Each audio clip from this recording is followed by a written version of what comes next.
Ali bomo v središču Ljubljane pili dražjo kavo? Mestna občina namerava zvišati takse za gostinske vrtove na javnih površinah in to kar za 40 do 60%, odvisno od lokacije. Drastično podražitev utemeljujejo z dejstvom, da se takse niso spremenile že več kot 10 let, vmes pa je bila velika inflacija.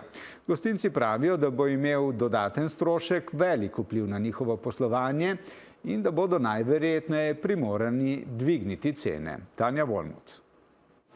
Središče mesta. Sobota dopoldne, polno ljudi. Polni so bili tudi gostinski vrtovi z najpogostejšim jutranjim napitkom. In cene. Macchiato. 2 evra. Ja, no.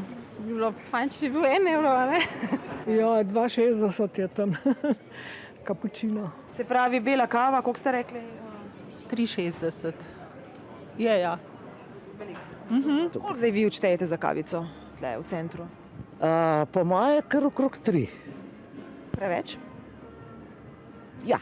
Precej visoka, zato kar dobiš. V bistvu pogosto sploh ni kakovostno pripravljena. Tudi vroča čokolada, recimo, pač tisti, ki ponujajo, so tudi po 5,5 evrov, recimo. To je pol enkrat na teden, ni tak strošek. Če pa kdo hodi vsak dan na kavo, pa je strošek. A bi lahko bil še višji. Predlagana nova cena takse za javne površine je evro na dan za vsak kvadratni meter gostinskega vrta v središču.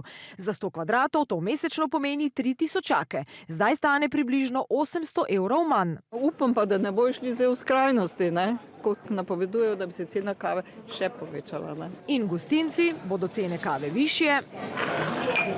Ne vem, bomo videli, koliko bojo nam podvignili. In posledično.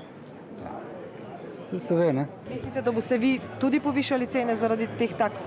Definitivno vsi bojo mogli.